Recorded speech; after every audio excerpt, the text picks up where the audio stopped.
What's going on, everybody? Today we're back with another video. As you can see, we're going to be doing a quick little oil change. So we have a OEM oil filter along with some crush washers that we're going to utilize, and then we have the Mobile One Advanced Fuel Economy oil. So I know there's a lot of discussions about what's the best oil to use. I just know that this one checks off the boxes. So I'm kind of more concerned with ensuring that my, oil change intervals are more on point versus using like the best, most expensive oil. So again, this one checks off all the boxes. So this is what I've used. This is gonna be my third oil change. So I got the car used with about 3,500 miles. We're now at about roughly a little over 12,000 miles. So, I just wanna make sure I keep up with the oil changes and try to make sure my maintenance is always up to date. So this will be a quick video, very easy, and we'll get it knocked out. Let's do it. First, I'm gonna loosen this up so we can allow air to help with draining faster. Just gonna keep this right here for now, and we'll go underneath and loosen and remove our oil drain plug. So we're underneath the passenger side. Here's our oil pan, and right here is the oil drain plug. So we're utilizing a 17 millimeter socket. We're gonna get this loose and then we'll allow it to drain.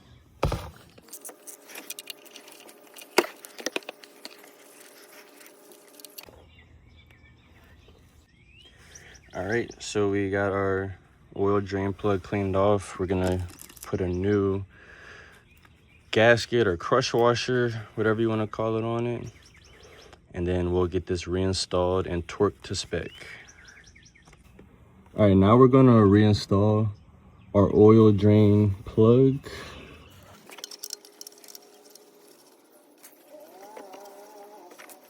So the torque on your oil drain plug calls for 25.3 to 32.5 foot-pounds. So we're gonna go ahead and use a torque wrench and get this tightened down correctly.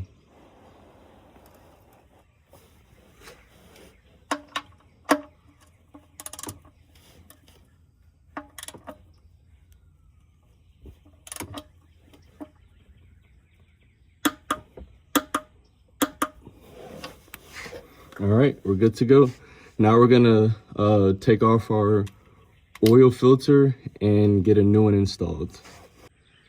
So still on the same side, your oil filter is right here. I have never had to remove this, I guess, engine cover splash guard. You literally can stick your hand right here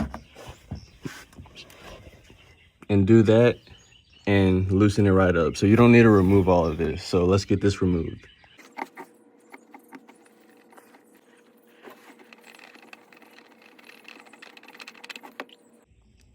Here is your part number for the OEM oil filter. So we're gonna go ahead and get this O-ring lubricated. We'll actually pour a little bit of the oil in here so it already has some in there, and we'll get it reinstalled.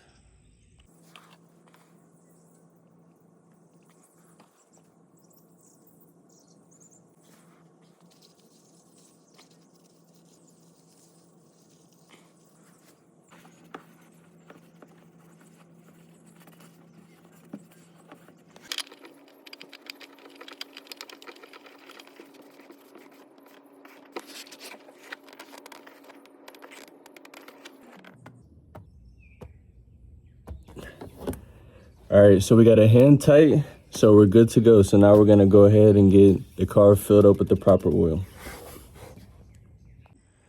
While we're doing the oil change, I did go ahead and check my J&L separator, and this is what we have in it so far. So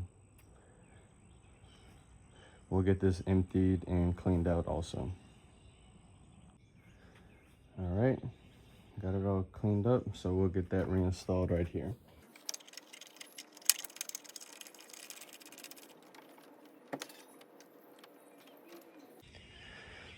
So the owner's manual calls for 5.49 quarts. So that's why we did go ahead and purchase a 5 quart and then a 1 quart. So I did drop the vehicle back down. So we're gonna get this oil put in now.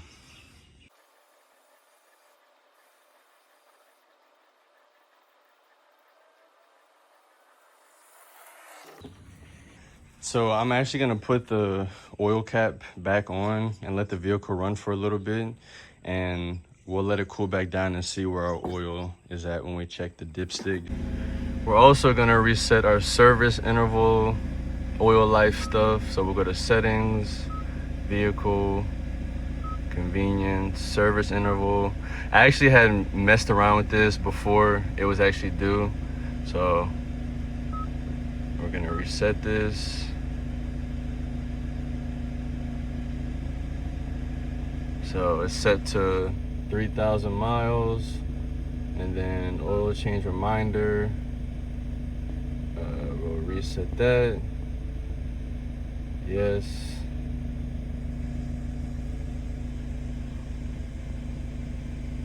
And we're good to go.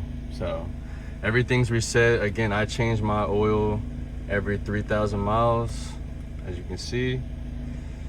So we're gonna let this run for a few minutes and then let it cool down and check the oil.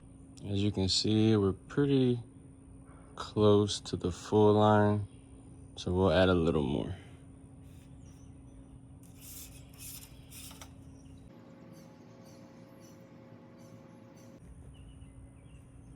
All right, y'all, so where we're supposed to be at the fill mart, it's hard to see, but we're there. So that's pretty much it. Very simple, straightforward process. So let me know if you have any questions, and stay tuned for the next video. Thank you all for tuning in.